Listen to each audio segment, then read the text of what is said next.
दोस्तों, good morning, Radhe Radhe. तो कैसे हैं आप सभी लोग? आई होप सभी अच्छे होंगे, स्वस्थ होंगे और अच्छे भी होंगे, मस्त भी होंगे। और आप सोच रहे होंगे कि मैं एक खिलौने क्यों दिखा रही हूँ। नीचे मेरा एक छोटा सा बेटा रहता है, डुग्गू नाम है उसका। मतलब अभी वो खिलौने लेकर आया है ना, तो बस वही मुझे दिखा रहा है। सच में बचपन एक ऐसी उम्र होती है जब कोई टेंशन नहीं होती है, सिर्फ़ और सिर्फ मस्ती होती है, खेल होता है। यही एक उम्र ऐसी होती है ना सच में, जिसे बिना किसी टेंशन के ज़िंदगी का आनंद लिया जाता है। दिल खोल कर हंसना, मस्ती, मुस्कुराहट, रूठना और खिलौने ना मिलने पर पता है जिद पर अड़ जाना। तो यही सब बचपन की पहचान होती है और ये सब बचपन में ही करते हैं। सच कहें ना, वो बचपन का ही वक्त होता है जब हम दुनियादारी के झमेले से बहुत दूर रहते हैं और अपनी ही दुनिया में मस्त रहते हैं। और ये अभी खिलौने लेकर आया है मुझे दिखाने के लिए, और इन्हें दिखाने में इसको कितनी खुशी है, मिल रही है। अभी ये बाहर गया था तो वहाँ से लेकर आया, और जब हम घूमने जाते हैं और अच्छे से सकुशल घर आ जाए ना, तो बहुत बड़ी बात होती है, बाबा की दया होती है। सच कहें ना, आजकल घर से निकलने में ही मन घबराता है। जो अभी अहमदाबाद में प्लेन क्रैश हुआ है ना, ये घटना ऐसी हुई है जो सोच के मन बहुत ज़्यादा ही मतलब ख़राब हो जाता है। लोगों के बारे में सोच कर मतलब इतना दर्द हुआ है ना कि कुछ भी बयां नहीं कर सकते हैं। कुछ भी मतलब नहीं कहा जा सकता है कि लोगों पर क्या बीता है। जो बीत रहा है उनका दर्द वही समझ सकते हैं, बाकी दुनिया तो समझ ही रही है। भगवान सभी लोगों की आत्मा को शांति दे, अपने चरणों में स्थान दे जो उनके साथ ऐसा हो गया। देखिए, हमेशा घर में रहना नहीं होता है, इधर उधर जाना ही होता है। जानबूझकर कोई भी नहीं जाता है, कभी कभार तो घूमने जाते हैं, बाकी काम के सिलसिले में ही आना जाना होता है। ऐसा काम पड़ जाता है कि जाना ही पड़ जाता है। तो बस ऐसी जब घटनाएं हो जाती है ना, तो मन एकदम से झंझोर जाता है। मतलब एकदम आदमी ना डर जाता है, सहम जाता है कि कहीं जाने से ना उसको डर लगने लगता है। कैसे जाएं, कहाँ जाएं, ट्रेन भी सेफ़ नहीं है, फ़्लाइट में भी वही हालात हैं, क्या करें समझ नहीं आता है। सुबह का टाइम था तो मैंने चाय चढ़ाई थी और इतने में ही डुग्गू आ गया था, तो बस वही सब अपने खिलौने दिखाने लगा। और उसके बाद में मैं सब्ज़ी कल रात में लेके आई थी, तो बस उनको धुल के रखना था, क्योंकि रात में मैंने बस ऐसे ही रख दिया था। अब उन्हें मैं धुल कर रखूँगी, क्योंकि अगर सब्ज़ी ज़्यादा देर, रात भर तो ऐसी भी रखी रही है और ज़्यादा देर रखी रहेगी तो ठीक नहीं है। तो इधर मैंने चाय चढ़ा दी थी और इतनी देर में मैं अपनी सारी सब्ज़ियाँ धुल के रख दूँगी, और जब सूख जाएंगी तो उसके बाद में मैं फ्रिज में इनको स्टोर करके रखूँगी। ये सब्ज़ी का झोला इतना मज़बूत है, क्या ही कहूँ, बहुत पुराना हो गया है लेकिन आज तक चल रहा है। मतलब बहुत ही अच्छा झोला है ये।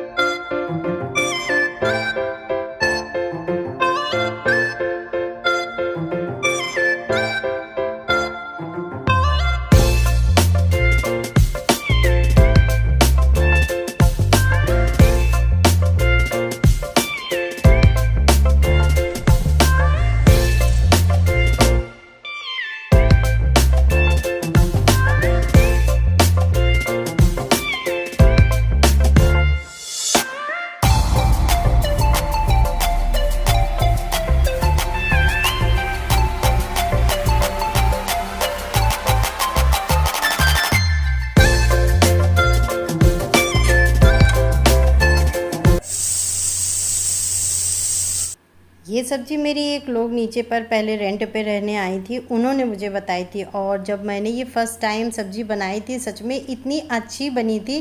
कहने मतलब खट्टी है, तीखी है, चटपटी है, मतलब बहुत अच्छा इसका टेस्ट मुझे लगा था।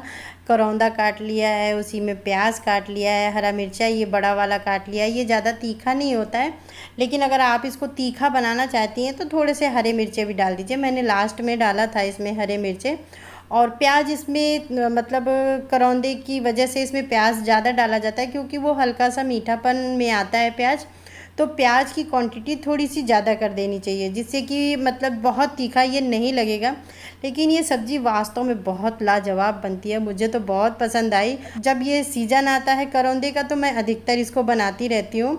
और इसको जीरा और हींग से छौंक दिया था, फिर थोड़ी सी हल्दी डाल दी है इसमें और नमक डाल दिया, और जो थोड़े बहुत बेसिक मसाले हों आप इसमें डाल दीजिए। फिर इसको आप हल्की आंच में धीमे धीमे पकाइए। सच में बहुत टेस्टी ये सब्ज़ी बनती है। और मेरी दाल भी साइड में पक रही है, वो भी पक गई। सुबह अधिकतर दाल चावल सब्जी रोटी ही मेरे यहाँ सुबह टाइम यही खाना बनता है, और शाम को फिर जो भी जिसका खाने का मन होता है, क्योंकि शाम को फिर हल्का ही खाना होता है, तो सुबह की अपेक्षा शाम को मेरे यहाँ खाना थोड़ा हल्का बनता है। ये मेरा अपना मानना है कि सबको सब कुछ नहीं आता है, बस सब कुछ सब लोग सीखते हैं, सीखते जाते हैं, करते जाते हैं, अच्छा लगता है तो उसे अपनाते जाते हैं। तो बस यही है, रोज़ रोज़ ज़िंदगी में कुछ ना कुछ सीखने को मिलता है, जो कि हम लोग सीखते हैं और करते जाते हैं। बस यही ज़िंदगी है। सच बताओ इतनी ज़्यादा गर्मी है कि मैंने ये पंखा लगा रखा है, और जब मैं रोटियां बनाती हूँ ना तो बहुत ज़्यादा हवा लगती है गैस पे, तो इसको बंद कर देती हूँ, वरना ये ऐसी कंटिन्यू चलता रहता है, जिससे गर्मी थोड़ी राहत मिलती है। हम गांव से जुड़े लोग हैं ना, तो गेहूँ भी धुलकर पिसाते हैं, और बहुत ही ऐसा कम होता समय होता है कि हम बाज़ार से आटा लाते हो, और जब गेहूँ हम पिसाते हैं ना तो 1 महीने तो आटा बहुत अच्छे से चलता है ना, उसके बाद में हम उसको भी देख कर बनाते हैं। लेकिन आप जब बोरी का आटा मार्केट से लाते हो ना, तो उसमें ना बहुत बहुत समय तक कोई घुन कोई कीड़ा नहीं पड़ता है। ऐसा क्या करते हैं, कुछ तो करते हैं जो इतने समय तक चलता है। सच कहे ना, बाज़ार के आटे की रोटियों का भी कोई टेस्ट नहीं होता है। जो हम गेहूँ अपने घर में धुलते हैं और पिसाते हैं ना, वो रोटियां बहुत अच्छी बनती हैं। और आज के समय में क्या ही कहें, क्या हेल्दी हम खाते हैं। तो हो सके ना तो आप अपने मतलब घर में गेहूँ पिसाएं, मार्केट का आटा ना ही लाएं। बाकी लोगों की अपनी अपनी पसंद होती है। और जब मैं आटा टंकी में रखती हूँ ना, तो उसे धुलकर 1 दिन पहले रख देती हूँ, फिर आटा रखती हूँ। और चावल की टंकी में भी मैंने चावल साफ करके रखे थे, तो वो भी अभी बाहर रखी हुई थी, तो वो भी अपनी जगह पर रख दिया है। पूरे दिन महिलाएं मतलब अगर वो सोचे कि आज नहीं बैठना है तो पूरे दिन घर में काम रहता है। और लेकिन हाँ, करने वालों के लिए और ना करने वालों के लिए कोई काम नहीं होता है। बढ़िया से हाथ पैर में तेल लगा कर बैठेंगी और पूरा दिन निकाल देंगी फ़ोन स्क्रॉल करते करते। लेकिन करने वालों के लिए सच में इतना काम रहता है कि उन्हें पता ही नहीं चलता है पूरा दिन कब निकल गया। और ना करने वालों के लिए दिन बहुत बड़ा हो जाता है। और मैं बहुत कुछ खरीदती नहीं हूँ, जो घर पर होता है बस उसी को मैं इस्तेमाल करती हूँ। और ये अभी मैंने इसको धुला था, अपना बंधनवार वगैरह तो रखा हुआ था, तो सोचा अब इसको लगा दूँ, क्योंकि अब बच्चों से कहती हूँ तो बच्चे लगाते नहीं हैं, तो सोचा आज मैं ही लगा देती हूँ। तो बस उसको ही मैं लगा रही हूँ।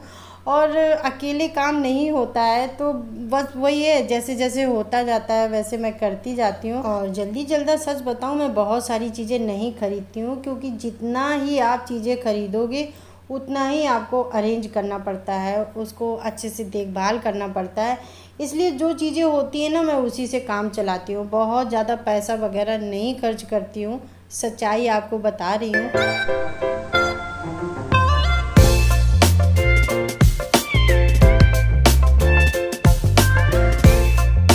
और सब्ज़ी को भी मैं फ्रिज में अब स्टोर कर देती हूँ, क्योंकि गर्मी बहुत ज़्यादा पड़ रही है। और सुबह ही मैंने अब सब्ज़ी को धुला था। और आइए मैं आप लोगों को दिखाती हूँ कि मैं फ्रिज में क्या क्या रखती हूँ।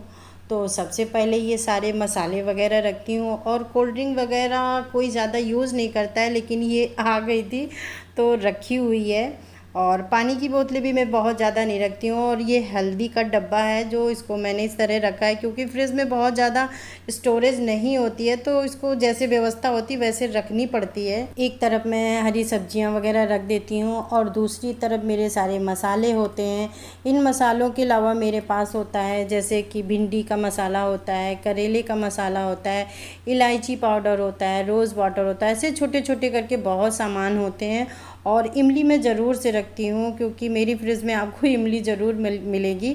और सब्जी वाली बास्केट में मैं मखाना है, खड़ी हल्दी है, थोड़े बहुत ड्राई फ्रूट है, तो इस तरह से मैं अपनी फ्रिज को अरेंज करती हूँ। तो दोस्तों अब चलती हूँ और मिलती हूँ आपको नेक्स्ट वीडियो में।